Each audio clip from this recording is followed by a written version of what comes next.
Ano po, nagpapasalamat po ako sa Panginoon kasi po kami nga pong magkapatid ay ligtas na. Then,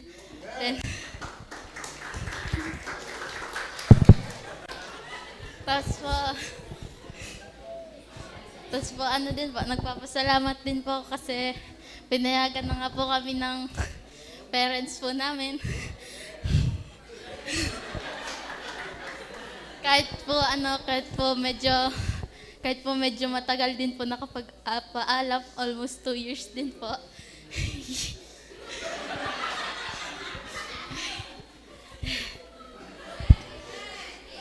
Then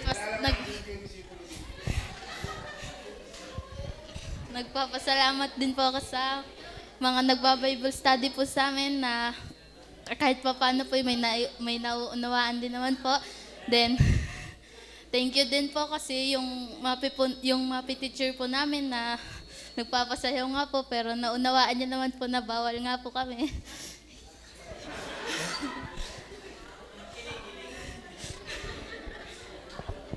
Then po, thank you po sa nagpapasalamat din po sa kay Ate Tintin po lagi na nag-i-invite sa amin.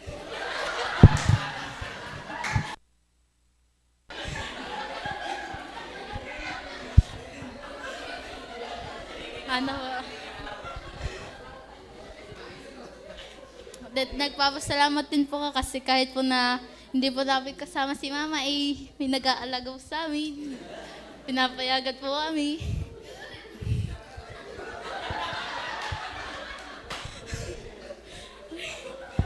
Nagpapasalamat po sa mga biyaya ka po na doon po sa summative test. Nakabasa.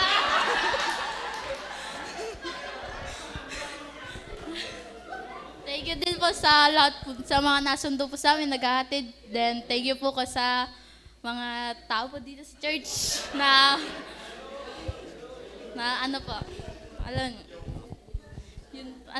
thank you po sa biyaya po na natatanggap. Hindi naman po nagkakasakit na malapit na nga po magkasakit noon sa sipon na yon. Then, thank you po sa aking kapatid na lagi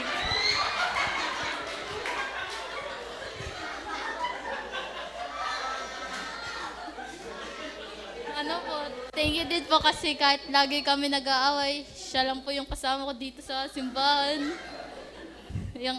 Thank you po. Yan lang po. Thank you.